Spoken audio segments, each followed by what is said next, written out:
Salut tout le monde, c'est Franck, et en 2021, les deux plus gros points qu'on regarde en général quand on veut changer de smartphone, c'est la batterie et l'appareil photo, et c'est sur ce dernier point qu'on va s'attarder aujourd'hui et faire le comparatif entre l'iPhone X que j'avais précédemment et l'iPhone 13 de cette année, voir ce qui vous attend si vous décidez de changer, voir si ça peut vous convaincre peut-être qu'il est temps d'upgrader parce que oui, vous allez voir, il est temps, c'est parti.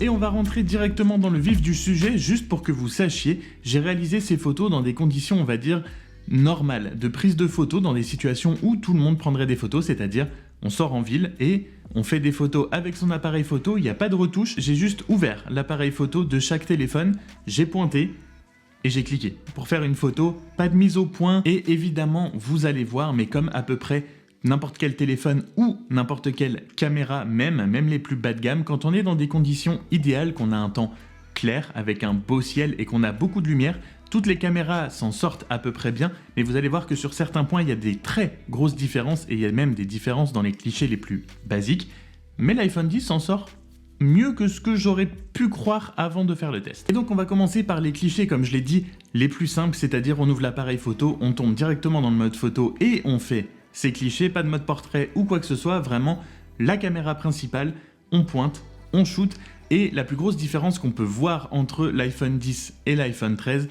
c'est que le HDR de l'iPhone X est complètement un peu à la ramasse comparé à ce qui se fait maintenant. Si vous regardez bien sur l'iPhone X, sur certaines photos, on a des zones, notamment en pleine lumière, qui sont un peu ce qu'on appelle complètement cramé, un peu brûlé, où on voit pas grand chose, là où l'iPhone 13 fait ressortir beaucoup plus de détails dans toutes les zones de la photo. Elles sont plus nettes, elles sont plus détaillées, elles sont plus colorées, elles sont beaucoup plus agréables à regarder, je trouve. Le HDR, ça fait vraiment tout. La différence entre l'iPhone 10 et l'iPhone 13 sur ce point est juste, il n'y a absolument pas de débat. Et le HDR, on va continuer d'en parler aussi pas mal, puisque sur la caméra frontale, on retrouve exactement la même chose. En plus du fait que l'iPhone 13 propose une caméra frontale un petit peu plus grand angle que celle de l'iPhone 10, donc on peut rentrer plus de sujets, on fait rentrer plus de choses à l'intérieur de la photo. On a aussi le HDR qui est extrêmement présent, même si, si vous regardez bien ce cliché en particulier, je préfère un tout petit peu plus la photo de l'iPhone 10,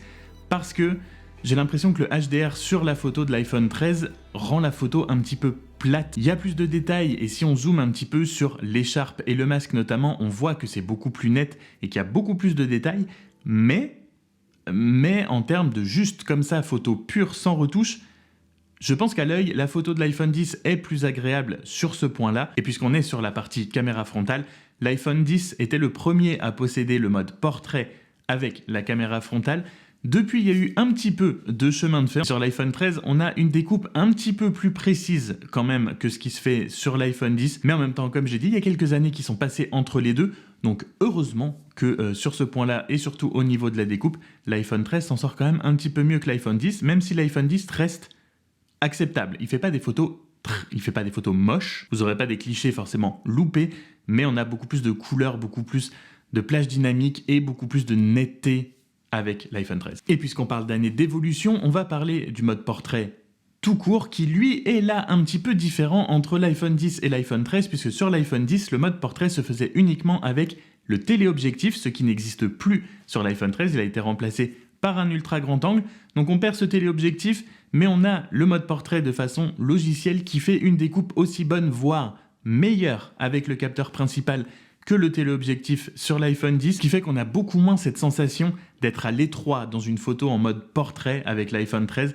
L'iPhone 10 était très zoomé, c'était un petit peu pénible de prendre une photo parce que c'était toujours approchez-vous, reculez-vous, sauf que le sujet occupait très vite quasi l'entièreté du cadre de la photo, alors que là, avec l'iPhone 13 et avec le capteur principal, on a beaucoup plus d'espace, on peut rentrer beaucoup plus de choses, encore une fois, à l'intérieur de la photo, tout en gardant le mode portrait, sachant aussi que le mode portrait est disponible de nuit sur l'iPhone 13 et pas du tout sur l'iPhone 10, puisqu'il n'y a pas de mode de nuit, on y reviendra. Donc vraiment, sur le mode portrait, on ne perd pas du tout au change en passant de l'iPhone 10 à l'iPhone 13, bien au contraire. Et puisqu'on parle des choses qu'a l'iPhone 13 et que n'a pas l'iPhone 10 et qui lui manquait cruellement, mais vraiment cruellement une fois qu'on y a goûté, c'est le mode nuit. On peut faire une comparaison sans vraiment que ce soit nécessaire, puisque entre avoir un mode nuit et ne pas en avoir, c'est le jour et la nuit. Mais si vous avez un iPhone 10 par exemple, je pense que faire des belles photos de nuit, ça vous manque.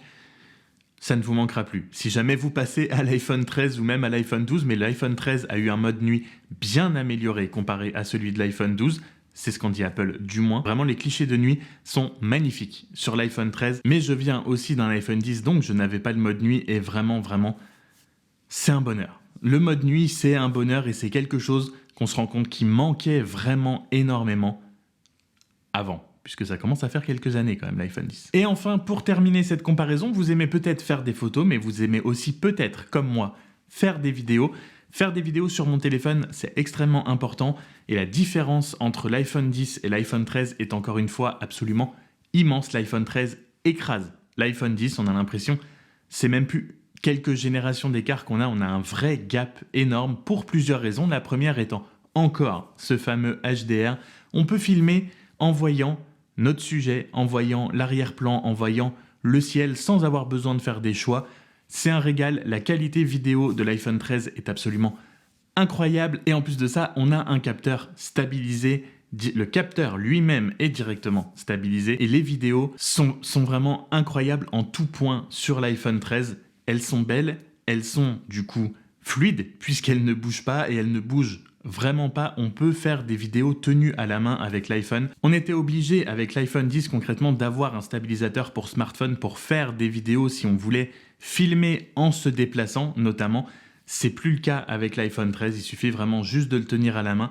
Et si en plus de ça, par-dessus, on rajoute qu'il y a le mode cinématique disponible sur l'iPhone 13, ça offre un tas de possibilités en plus qu'on n'avait pas avec l'iPhone 10 et surtout une qualité absolument incroyablement supérieur entre l'iPhone 13 et l'iPhone 10. Si vous aimez la vidéo, c'est une victoire absolument écrasante de l'iPhone 13. Il y a un nombre de raisons de passer de l'iPhone 10 à l'iPhone 13 si vous aimez faire de la vidéo. Passez. La différence est vraiment très grande. Voilà, pour conclure cette petite comparaison entre l'iPhone 10 et l'iPhone 13, niveau photo, vidéo, niveau des caméras, il y a justement pas photo. Oui, il est temps d'upgrader si vraiment vous faites de la vidéo, si vous aimez faire des photos ou tout simplement que l'appareil photo est une des principales raisons pour lesquelles vous voulez avoir un bon smartphone, qu'il faut que ce soit le point vraiment où votre smartphone soit le meilleur possible. Il n'y a pas de question à se poser. Si vous avez un iPhone 10, passez sur un iPhone 13 ou 13 Pro, n'importe, mais sur une des gammes de l'iPhone 13. Vous ne le regretterez absolument pas, vous verrez vraiment la différence, que ce soit en photo ou en vidéo.